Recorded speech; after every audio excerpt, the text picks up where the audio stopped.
difícil encontrar uma pessoa que nunca tenha quebrado a cabeça para responder uma prova com questões de verdadeiro ou falso. Assinale a alternativa que não corresponde a um determinado período histórico. Neste caso, existe apenas uma resposta verdadeira. Mas, quando há mais de uma resposta correta na questão, a situação complica. Por exemplo, assinale a letra A se as alternativas 1 e 2 forem verdadeiras. Assinale B se a 1, a 2 e a 3 e assim por diante. É um alívio pensar que temos um Deus que nos deixou bem claro. Só existem dois caminhos, o largo e o estreito. Existem dois tipos de deuses, o único Deus digno de honra e louvor e os demais. Da mesma forma, só existem dois tipos de igreja, a igreja verdadeira de Deus e as falsas. O que este assunto tem a ver com os 10 mandamentos? Como descobrir qual é a igreja verdadeira ou a falsa? Estas respostas você encontra na Bíblia, o gabarito de Deus. Verdadeira ou falsa? Assista ao próximo estudo com o pastor Luiz Gonçalves.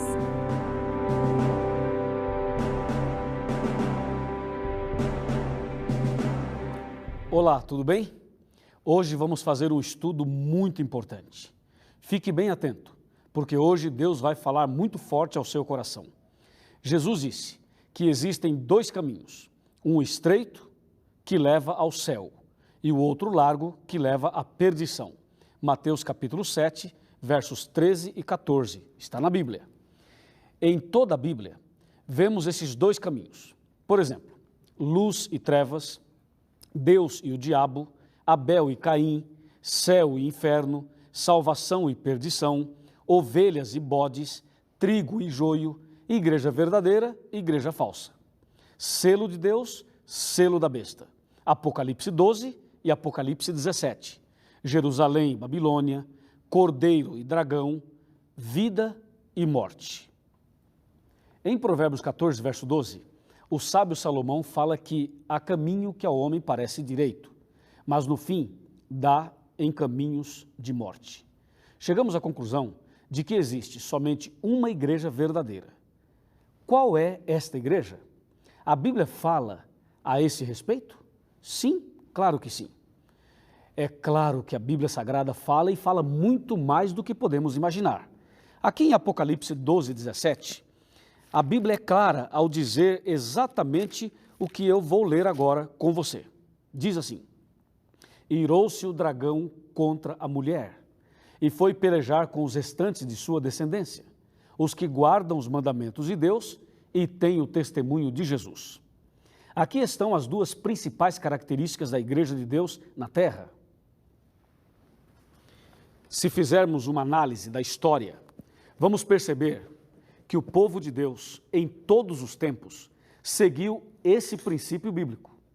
Adão e Eva esperavam o advento do Messias. Portanto, podemos afirmar que eram adventistas e guardavam o sétimo dia, pois foram criados na sexta-feira e no dia seguinte guardaram o primeiro sábado. Então podemos afirmar que Adão e Eva eram adventistas do sétimo dia. Certo dia, Deus chamou Abraão e lhe disse: farei de você uma grande nação. Abraão e Sara tiveram um filho, por nome Isaque. Esse, por sua vez, casou-se com Rebeca e teve 2 filhos, Esaú e Jacó. A princípio, Jacó teve uma experiência amarga e depois de uma experiência espiritual marcante, quando teve um encontro com Deus numa grande luta espiritual. Naquele momento, seu nome foi mudado para Israel, que significa vencedor. Israel teve 12 filhos, que deram origem às 12 tribos de Israel. Mais tarde, elas se transformaram na grande nação que leva o nome do neto de Abraão. Podemos dizer que Israel era a igreja de Deus no deserto e em todo o Antigo Testamento. O mais impressionante é que o povo de Israel, povo de Deus, guardava os 10 mandamentos, esperava também o advento do Messias e guardava o sétimo dia, o sábado. Aqui também podemos afirmar que o povo de Israel era adventista do sétimo dia. Amém? Chegou a plenitude dos tempos e nosso Senhor Jesus Cristo, pelo poder do Espírito Santo, nasceu da Virgem Maria. Quando lemos sobre a vida de Jesus, percebemos que ele guardava todos os mandamentos de Deus. João 15, verso 10 e Mateus 5, 17. Jesus Cristo guardava também o Santo Sábado. Está em Lucas 4, verso 16. Quando Nosso Senhor curava as pessoas no dia de sábado, estava nos ensinando que o sétimo dia é dia de cura, de libertação e é o dia da alegria, pois uma pessoa que era curada no sábado jamais iria esquecer esse dia por ter sido o dia em que a tristeza se transformou em alegria. Jesus, Maria e os apóstolos guardavam os 10 mandamentos.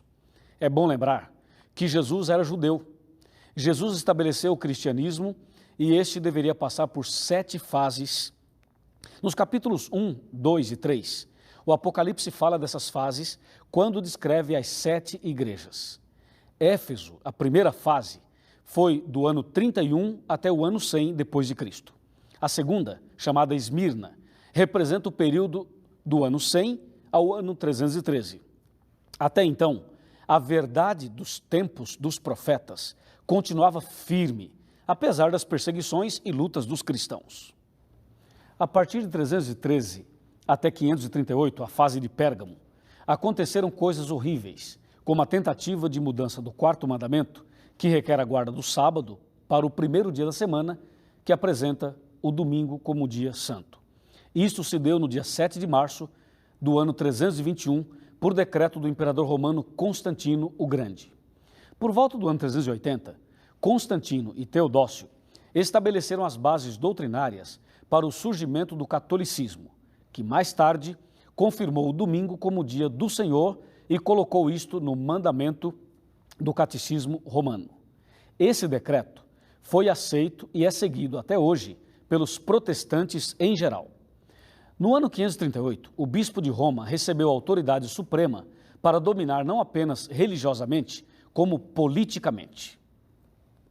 Assim começou a perseguição da Idade Média, que se estendeu até o ano 1798 depois de Cristo.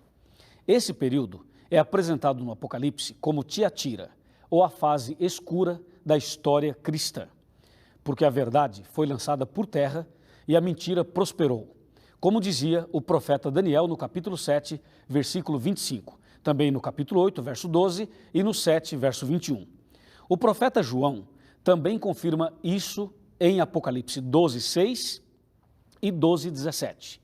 Neste período, a igreja verdadeira, que seguia os princípios de Deus, de Adão e Eva, do povo de Israel e de Jesus e os apóstolos, fugiu para o deserto e a verdade foi preservada pelo pequeno povo de Deus. Na sequência, a igreja viveu as fases de Sardes, Filadélfia e agora vive o período de Laodiceia. No ano de 1844, Deus levantou a igreja adventista do 7º dia. Na mesma ocasião, Deus despertou outras pessoas ao redor do mundo para o processo de restauração da verdade. Este movimento profético tem como objetivo levar a salvação a todas as pessoas e apresentar a verdade restaurada a todos os povos, nações, tribos e línguas. Hoje, a verdade sobre o advento de Jesus e o 7º dia da semana, o Santo Sábado do Senhor, que era a crença do povo de Deus desde o Jardim do Éden, está sendo ensinada a todas as pessoas. Jesus está chamando você para fazer parte da igreja verdadeira. Venha, abra seu coração, tome uma decisão e faça parte do povo de Deus. É através do batismo que alguém se torna membro da igreja adventista. Se esta é a sua decisão, procure um templo da igreja adventista do 7º dia mais próximo de você. Conclua os estudos bíblicos e seja batizado para a honra e glória de Deus. Em Apocalipse 3:20 está escrito: Eis que estou à porta e bato. Se você ouvir a voz de Deus e abrir-lhe o coração, ele vai entrar em sua vida e transformá-la para sempre. Amém? Agora chegou o momento da oração. Eu convido você a orar comigo nesse momento.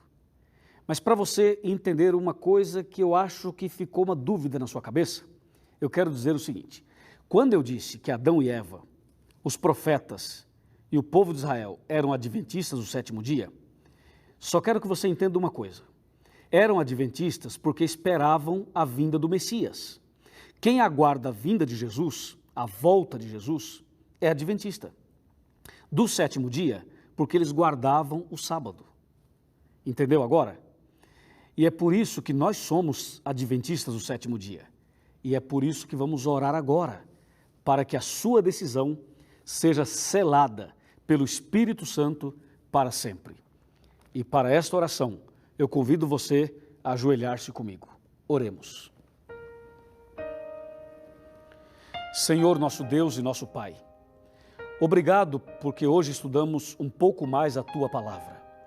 Obrigado porque ao analisarmos a questão do verdadeiro ou falso, verdadeira ou falsa, nós podemos entender que o Senhor tem um caminho verdadeiro, uma igreja verdadeira. E nós desejamos fazer parte desta igreja e andar neste caminho. Nós cremos de todo o coração que Jesus Cristo vai voltar. Ele há de vir nos buscar. Mas antes que Ele volte, nós desejamos voltar para Ele, obedecendo os Teus mandamentos, guardando o santo dia do Senhor. E é justamente essa decisão que essa pessoa tomou agora. E eu, como pastor, como ministro do Evangelho, entrego esta mulher, este homem, esta pessoa em Tuas mãos. Aceite, Senhor, essa decisão. Registra essa atitude no Teu livro e que o Teu Espírito cele para sempre. Em nome do Senhor Jesus. Amém.